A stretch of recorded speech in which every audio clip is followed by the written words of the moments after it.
ఎర్రబెల్లి కంటతడి పెట్టాడు. తొర్రూరు చైర్మన్ ఎన్నికను తప్పుపడుతూ భావోద్వేగం. బీఆర్ఎస్ కీలక నేత మాజీ మంత్రి ఎర్రబెల్లి దయాకర్రావు బోర్న విలపించారు.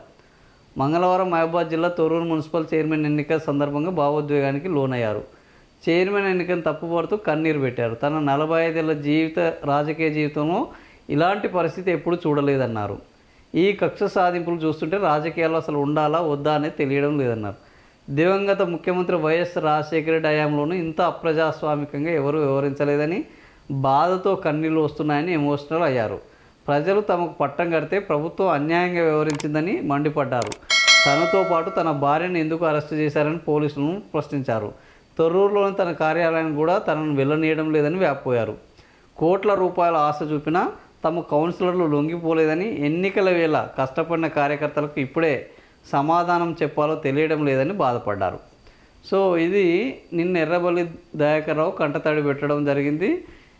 ఇది నిన్న కొద్దిగా అందరినీ ఆలోచింపజేసింది. రాజకీయాల్లో రాజకీయ నాయకులు ఆయన 6 సార్లు ఎర్రబెల్లి దయాకర్రావు 6 సార్లు వరుసగా ఎమ్మెల్యే గెలిచారు.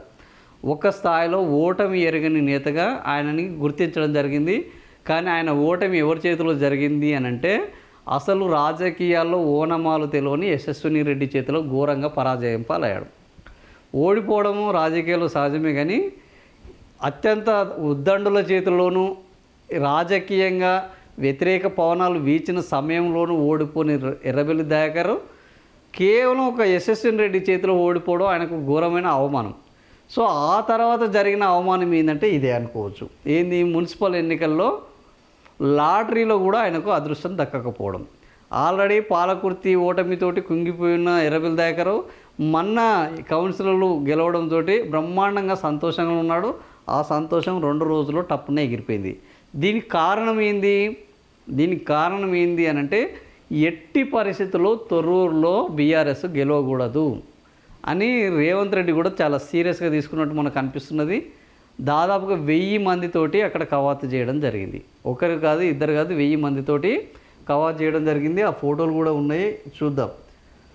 1000 మందితో పోలీసులు మహబూబాబాద్ నుంచి వెళ్ళి ఎందుకు రేవంత్ రెడ్డికి ఎర్రబెల్లి దయాకర్రావుకు ఇద్దరికి మధ్య మొదటి నుంచి వెళ్ళి టీడీపీ పార్టీలో ఉన్నప్పటి నుంచి వెళ్ళి కూడా వాళ్ళిద్దరికీ అసలు పడదు. ఒకరి మీద ఒకరు సెటర్లు వేసుకోవడం, ఒకరి మీద ఒకరు ఓటుకు నోటు కేసులో రేవంత్ రెడ్డి దొరకడానికి ప్రధాన కారణం ఎర్రబెల్లి దయాకర్రావు అనేది రేవంత్ రెడ్డి యొక్క ఆరోపణ, విమర్శలు. ఈయన ఒప్పందించడం వల్లనే నేను దొరికాను, లేకపోతే అసలు దొరికే అవకాశమే లేదు, నా చరిత్ర అంతా ఇంకో రకంగా ఉండేది అని రేవంత్ రెడ్డి అనేక సార్లు మీడియా ప్రతినిధులతోటి ఆయన చెప్పుకోవడం జరిగింది. అదేవిధంగా ఎర్రబెల్లి దయాకర్రావు రేవంత్ రెడ్డి ఘోరంగా తిట్టుకున్నారు, ఒకరు ఘోరంగా తిట్టుకున్న సందర్భాలు చాలా ఉన్నాయి. సో అదృష్టం కలిసి వచ్చింది. ఎర్రబెల్లి దయాకర్రావు బీఆర్ఎస్ పార్టీలోకి వెళ్ళి మంత్రి అయ్యాడు. ఆ తర్వాత రేవంత్ రెడ్డి కాంగ్రెస్ పార్టీలోకి వెళ్ళడం, ఇప్పుడు ముఖ్యమంత్రి కావడం. సో వీళ్ళిద్దరూ ఈయన మంత్రి కావాలన్న ఈయన కోరిక నెరవేరింది, ముఖ్యమంత్రి కావాలన్న ఆయన కోరిక నెరవేరింది. అప్పట్లో రేవంత్ రెడ్డిని బీఆర్ఎస్లో ఉన్నప్పుడు ఈయన ఏడిపించాడు. నేను ఓటుకు నోటు కేసులో జైలుకు వెళ్ళడానికి ఎర్రబెల్లి దయాకర్రావు కారణము, తెలుగుదేశం ఈరోజు తెలంగాణలో లేకుండా పోవడానికి ఎర్రబెల్లి దయాకర్రావే కారణము అని రేవంత్ రెడ్డి అది ఒక పంతం పట్టుకొని ఎప్పుడు ఎర్రబెల్లి దయాకర్రావు దొరికితే అప్పుడు ఆయనని ఖచ్చితంగా తగిన బుద్ధి చెప్పాలన్న పద్ధతిలోనే రేవంత్ రెడ్డి ఉన్నారు. సో తొర్రూరులో ఎట్టి పరిస్థితుల్లో గెలవకూడదు అన్న పద్ధతిలో నిన్న వ్యూహాన్ని అమలు చేశారు. అయితే విచిత్రం ఏంటంటే అదృష్టం కూడా నిన్న రేవంత్ రెడ్డి వైపే కొనసాగింది. ఎర్రబెల్లి దయాకర్రావు అంత లాటరీ వేస్తే కూడా లాటరీలో కాంగ్రెస్ వాళ్ళకే చైర్మన్ పదవి దక్కడంతో ఇంకా ఈ అదృష్టం కూడా తమకు సహకరించట్లేదు. రేవంత్ రెడ్డి నిర్బంధించడము, రేవంత్ రెడ్డి పగబట్టడము, రేవంత్ రెడ్డి వేధించడము, ఇవన్నీ చూస్తే ఇంకా ఈ రాజకీయాలు ఇంకా 3 ఏళ్ళు కొనసాగాలి. ఇప్పుడు జిల్లా పరిషత్ ఎన్నికలు వస్తాయి, మళ్ళీ ఈ పరిషత్ ఎన్నికలలో దాదాపుగా అదే పరిస్థితిలో ఉంటుంది.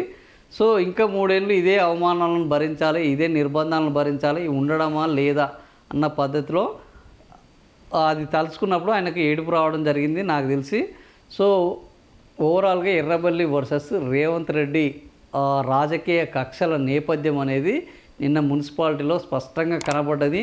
ఆ కక్షల నేపథ్యంలో ఎట్టి పరిస్థితుల్లోనూ తొర్రూరులో బీఆర్ఎస్ గెలవకూడదు. ముఖ్యంగా ఇది దయాకర్ రావు గెలుపు అవుతుంది. బీఆర్ఎస్ గెలుపు కంటే ఎక్కువగా దయాకర్ రావు గెలుపు అవుతుంది. దయాకర్ రావు గెలవకూడదు అన్న పద్ధతిలో నిన్న కాంగ్రెస్ ప్రభుత్వము రేవంత్ రెడ్డి నాయకత్వంలో చేసిన వ్యూహం ఫలించిందని చెప్పవచ్చు.